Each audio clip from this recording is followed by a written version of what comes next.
Before there were coaches for your business and your life, it was very understood and accepted, and it still is more so than any other kind of coaching, that the critical nature of a coach in the world of sports and athletics.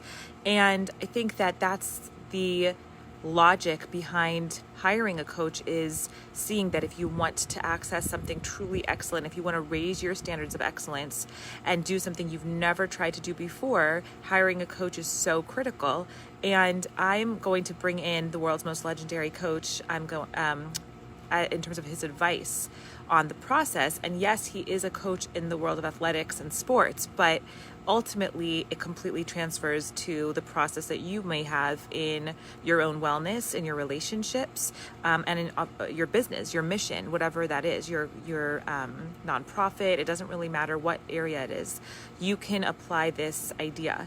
The only caveat is that you need to be striving for something truly excellent that you've never done before. So the people who are really on board with coaching that I am familiar with get it, and those who aren't are not striving for anything excellent, or they're not trying, in terms of something new that they've never strived for before, in which case this video isn't for you. So this video is for you if you are seeking to hit a level of excellence that you've never hit before. And the coach that I'm talking about is Bill Belichick. And I just have to tell you guys, I know nothing about sports. So if I know his name, that's enough for me to think that he's a legendary coach. I can't tell you who his players are beyond Tom Brady, and I don't really know anything about his wins except that I know he gets them. But I do know that he's legendary, and I do know his name because he's a household name. And so I do pay attention to the advice that he shares as it informs my life and the lives of the clients that I work with. So here it is.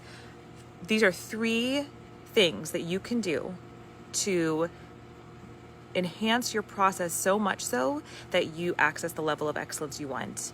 And the 2 foundational pieces here before you can even get to process is, number 1, the knowledge that you can do it. You can do it. Having that self-belief that I am able to do it is super important, because we so often hit limitations and then come to the wrong conclusion that we can't do it, when it's actually a matter of transcending and looking at a larger perspective to see other solutions. So number 1 is that self-belief that you can do it.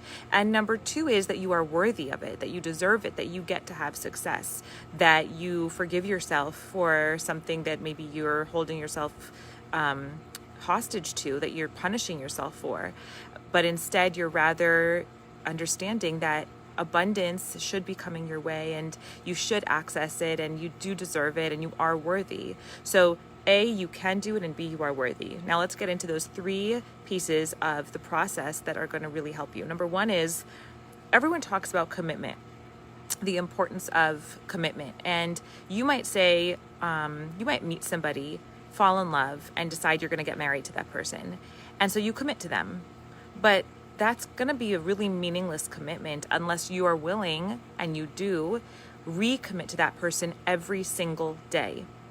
So commitment is fine, but it's not going to pay the bills. Recommitment every single day, consistent recommitment, becoming dependable in your commitment so that the doing of committing becomes part of your being, that is going to enhance your process for creating the excellence that you desire. So number 1 is recommit. Stop just thinking that your commitment was enough. You have to renew and recommit every single day. Number 2, this is actually, Bill Belichick talked about Tom Brady as not being a natural athlete, not having his talents, I guess, didn't necessarily compare to other NFL players. Okay, I don't know about these things. Again, all debatable, and I'm not really talking about sports in this conversation.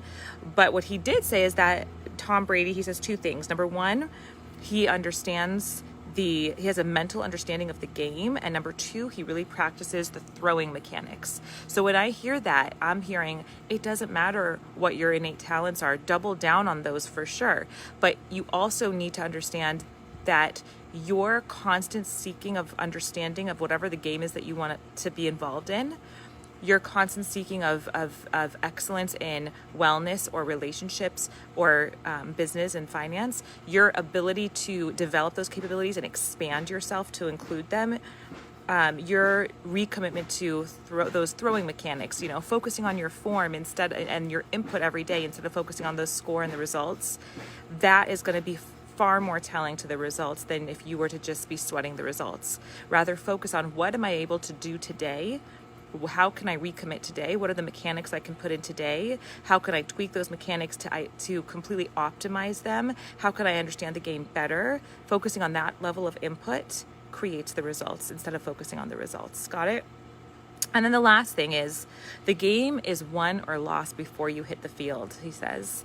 And so he might be looking at footage of his players and going through all the scenarios and then figuring out, based on the opponent's skills and his player's skills, what the scenarios possibly are, and then he figures out the strategy, and he is willing to adapt. So he says, he's going to hold in tension this fully prepared approach with adaptability to anything new that comes his way, but he firmly believes that the game is won or lost before you hit the field. And I remember when I would be taking tests in school, I knew if I was going to ace that test or not before I walked into the classroom, because I knew how prepared I was, unless the teacher was, crazy and like bringing in a brand new test that had nothing to do with material, which rarely happens. So 99% of the time, your level of preparation, your level of input every single day, your level of recommitment and focusing on what you can do is going to create the outcome. And you can't really be too prepared, because you can always adapt and pivot when necessary. But the more prepared that you can be, the more you study your game, the more you focus on what you can do, the more you tweak and take feedback and get support and invest in yourself, the more you will create that optimal input, which will create the optimal results. And again, this can pertain to your wellness, your relationships, your mission, your business, your wealth, whatever it is. So would love to hear your feedback. I'm fascinated by conversations around striving for excellence and optimizing results and all that kind of stuff. So I'm always here to talk. If you feel stuck or held back in what you want to achieve, reach out to me and I would love to chat with you. All right, you guys, bye.